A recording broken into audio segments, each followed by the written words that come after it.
आज तुमची बैठक झाली, आज स्पेशल ही बैठक बोलवण्यात आलेली होती. काय बैठकीमध्ये झालं होतं? भोर तालुक्यामध्ये भोंगोली नावाचं एक गाव आहे आणि या गावामध्ये एक सबस्टेशनचा एक इश्यू होता, ज्याच्यासाठी रविवारी एक मोठं आंदोलन भोर तालुक्यात भोंगोली गावात झालं होतं.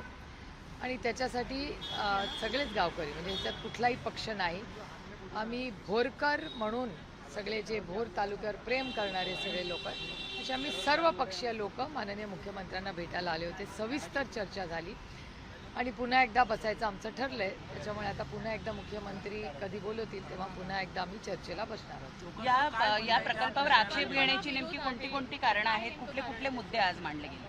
2-4 एक लँड ॲक्विजिशनचा आहे. लोकांना भीती आहे की शेती करता येणार नाही आणि भोर तालुक्यामध्ये अनेक गावं बाधित होतील. त्याच्यावर पूर्णपणे अभ्यास करून कलेक्टरांनाही आदेश दिलेले आहेत माननीय मुख्यमंत्र्यांनी की या सगळ्याचा एक रिपोर्ट त्यांनी तयार करावा. आमची अपेक्षा आहे पुढच्या काही दिवसामध्ये लवकरात लवकर निर्णय माननीय मुख्यमंत्र्यांनी घ्यावा. आम्हाला एक महत्त्वाची या निमित्तानं गोष्ट आढळली की सत्ताधारी पक्षातलेच आमदार सत्ताधारी पक्षाच्या विरोधात आंदोलन करत होते. नेमकं काय त्यांच्या हाती लागलेलं आहे आणि सरकारनं आश्वासन काय दिलेलं आहे? ह्याचं प्रश्नाचं उत्तर तुम्हाला त्यांनाच विचारायला लागेल, कारण का संग्रामदादा थोपटे आज भारतीय जनता पक्षात आहेत. स्थानिक आमदार हे राष्ट्रवादी काँग्रेस पक्ष अजित पवार गटाचे आहेत. तिथे स्थानिक जे लोक आंदोलन करणारे आहेत तेही राष्ट्रवादी काँग्रेस अजित पवार गटाचे आहेत आणि त्याच्यानंतर आम्ही त्या विरोधात आम्ही विरोधक आहोतच. त्याच्यामुळे हा एक जरा गमतीशीर प्रश्न आहे. पण एका गोष्टीचा मला आनंद आहे की संग्रामदादा असतील किंवा अजित पवार गटाचे लोक असतील, हे सगळे यावेळेस आमच्याबरोबर उभे राहिले. ह्याच्याबद्दल मी त्यांचे जाहीर आभार मानते. आणि सर्वसामान्य मायबाप जनता जी कष्ट करणारी आहे त्याच्या बाजूनी सरकारच्या विरोधात आज भारतीय जनता पार्टी आणि अजित पवार गट हे उभे राहिलेत. त्याबद्दल मी त्यांचे मनापासून आभार मानते. कारण का शेवटी राजकारण चालू राहतं, राजकारण इलेक्शनला घेऊ, पण शेवटी जेव्हा मूलभूत प्रश्न येतात तेव्हा इतका संवेदनशीलपणा आज संग्रामदादा असतील किंवा अजित पवार गटाचे त्यांचे पदाधिकारी असतील, त्यांचे मी मनापासून आभार मानते.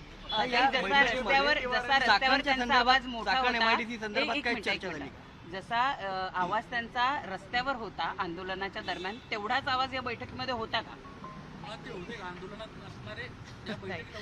नाही, त्याचा प्रश्नाचं उत्तर तुम्हाला अजित पवार गटाच्या आमदारांना विचारावं लागेल. कारण का आंदोलनात ते काही नव्हते, पण त्यांचे काही पदाधिकारी होते. पण आज मीटिंगला ते उपस्थित होते आणि एक सविस्तर चर्चा झाली त्या सगळ्यांची. त्याच्यामुळे बघूया आता माननीय मुख्यमंत्री काय रिपोर्ट देतात.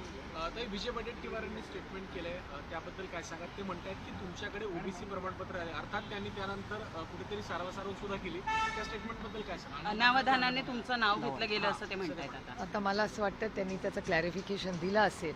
आपण त्या विषयावर पडदा टाकूया. या राज्यासमोर महागाई, बेरोजगारी, भ्रष्टाचाराचे आरोप, खड्डे असे खूप महत्त्वाचे विषय आहेत आणि माझी अतिशय विनम्र विनंती आहे की हे खूप सेन्सिटिव्ह इश्यूज असतात. त्यामुळे कोणीही अशा बाबतीत थोडं संवेदनशीलपणे बोलावं आणि अशा घटना परत होणार नाही अशी खबरदारी सगळ्यांनीच घ्यावी. 3 आठवड्यांपूर्वी पवारांची जी सून आहे त्यांनी गुंगी गुडिया म्हटलं होतं काँग्रेसने, आणि आज पवारांच्या लेकीच्या सर्टिफिकेटचा मुद्दा ते काढतायत. जाणीवपूर्वक महिला ज्या आहेत त्यांना टार्गेट काँग्रेस करताय, हे दुर्दैवी वाटतं का तुम्हाला? माझ्यावर जी टीका झाली ती का मी महिला म्हणून वगैरे काही बघत नाही माझ्याबद्दल, कारण का मी एक लोकप्रतिनिधी आहे आणि त्याला काही जेंडर नसतो. आम्ही पुरुष आणि महिला सगळ्यांची सेवा करण्यासाठी मला मतदान झालेलं आहे आणि जेवढ्या महिलांनी मतदान केलं आहे तेवढ्या पुरुषांनीही मला मतदान केलं आहे. आणि एक लोकप्रतिनिधीला माझ्या बाबतीत तरी, मी हे फक्त माझ्या बाबतीत बोलते, प्लीज आय रिपीट, मी हे फक्त माझ्या बाबतीत बोलते की मी स्वतःला एक महिला खासदार म्हणून बघत नाही, मी स्वतःला एक खासदार म्हणून बघते. कारण का माझा जेंडर नाही, माझ्यावर एक जबाबदारी आज बारामती लोकसभा मतदारसंघाच्या मायबाप जनतेने टाकलेली आहे आणि ती निष्ठेने पूर्ण करायचा प्रयत्न मी करते. आणि जो काही खोटा आरोप माझ्यावर झाला त्याच्यावर स्पष्टीकरण काँग्रेस पक्षाकडून आले, मला हा विषय वाढवायचा नाही. चाकण एमआयडीसी बाबत काय चर्चा झाली का या बैठकीमध्ये? कारण खूप चाकण एमआयडीसी बाबत जो काही मुद्दा उपस्थित झाला होता, हा फक्त भोर तालुक्याच्या भोंगोली गावाच्या सीमितच आजची चर्चा होती. एमपीएससीच्या पेपर काल चाकणवर काल चर्चा झाली. एमपीएससी पेपर फुटी प्रकरणामध्ये एक minute, one at a time यार. राज्यातलं काँग्रेस सातत्याने तुमच्यावर टीका करतायत. काय नेमकं त्यांचं चुकतंय आणि तुम्ही त्यांच्याशी बोलणार आहे का? मी काय बोलणार नाही कुणाशी, कारण का तो काँग्रेसचा अंतर्गत प्रश्न आहे. केंद्राच्या काँग्रेसनं आणि राज्याच्या काँग्रेसने काय करावं हा त्यांचा अंतर्गत प्रश्न आहे. संदर्भात हा प्रश्न त्यांनी उपस्थित केलेला आहे. त्याच्यामुळे सर्टिफिकेटच्या मुद्द्यावर बोलताना सुप्रिया सुळे अचानक त्यांना 8व्यात काय वाटतंय तुम्हाला? म्हणजे मुद्दा आता मला नाही, मी 2 लोकांसाठी विचार करत नाही, त्याच्यामुळे हा प्रश्न तुम्ही त्यांना विचारा. दुसरी गोष्ट, तुम्ही वायबीच्या प्रेसमध्ये तुम्ही उल्लेख केला होता मागे की वारंवार काँग्रेस राष्ट्रवादी पक्षाला प्रश्नाच्या चौकटीत उभं करतं आणि अशा पद्धतीनं काही गोष्टी होतात ज्याच्यामुळे महाविकास आघाडीमध्ये एकत्र नाही अशी परिस्थिती निर्माण होते किंवा असं दृश्य दिसून येतं. डेटाच आहे ना, हा काय माझा आरोप नाही काँग्रेस पक्षावर. महाराष्ट्राच्या काँग्रेसचा डेटाच ते सांगतोय. तुमच्या प्रश्नातच माझं उत्तर आहे, त्याच्यामुळे मला वेगळं काय सांगायची मला गरज वाटत नाही. नाही, मला एकटीला नाही, काल सगळ्या खासदारांना बोलवलं होतं आणि आज त्यांच्याच पक्षाच्या नेत्यांनी आंदोलन केलं होतं. त्याचा फॉलोअपची मीटिंग नाही थांब ना, त्याला विचारू दे एक मराठी शेवटचं थांब त्याचं राहिलं. कशासाठी नाही काल नाही काल काँग्रेसचेच सगळे खासदार आले होते. मेजॉरिटी काल काँग्रेसच्याच खासदारांची होती. आम्ही सगळेच काल महाविकास आघाडी म्हणून आलो होतो. एमपीएससी प्रकरण निलेश एक मिनिट. गुन्हा दाखल झालेला आहे. राहुल गांधींच्या कार्यक्रमापूर्वी प्रतिक्रिया दिली आपल्या आणि त्यामुळं हा गुन्हा दाखल झाला. आम्ही मंदार गोंजारी आणि कुठलाही जो पत्रकार आहे तो जर पारदर्शकपणे संसद चा चौकटीत म्हणजे या देशाच्या नियम कायद्याच्या चौकटीत राहून जर रिपोर्टिंग करत असेल आणि संविधानाच्या चौकटीत, तर आम्ही ताकदीने त्या पत्रकाराच्या मागे कालही उभं आहे, आजही आहे आणि उद्याही राहू. आम्ही सत्तेत असू दे किंवा विरोधात असू दे, पत्रकारांनी त्यांचं काम हे केलंच पाहिजे.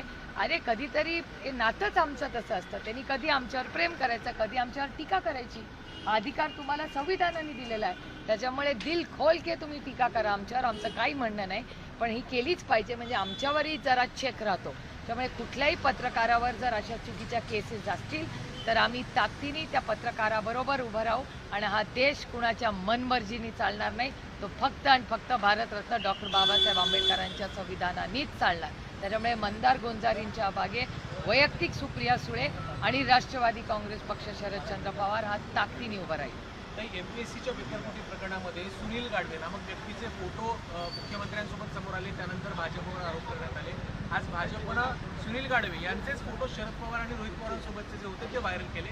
यांचा असा आता प्रश्न आहे की यामध्ये आता राष्ट्रवादीचा सुद्धा समावेश आहे का, असं त्यांनी विचारलं. नाही बघा, पण लोकशाही आहे, आम्हाला जशी बोलायची ताकद आहे तशी ऐकायची ताकद ठेवायची असते. मूलभूत प्रश्न फोटो कुणाचा कुणाबरोबर आहे हा नाहीच आहे. आजकाल कुणाचेही फोटो कुठेही निघतात, सगळ्यांच्या हातात कॅमेरा आहे, आम्ही सगळे पब्लिक लाईफमध्ये असतो, सगळ्यांचे फोटो सगळ्यांबरोबर येतात, त्याच्यात काही काय.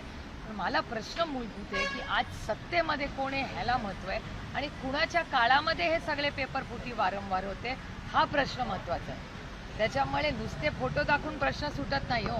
आणि हा तुतू मेमेचा विषयच नाही आहे, आपल्या मुलांच्या आयुष्याचा प्रश्न आहे आणि तो हलकेमध्ये घेणं हे अयोग्य आहे. आणि त्याच्यामुळे माझी महाराष्ट्र सरकारला विनंती आहे की नुसत्या प्रेस कॉन्फरन्स तुमच्या स्पोक्सपर्सनला देऊ नका, प्रश्नातून मार्ग काढा.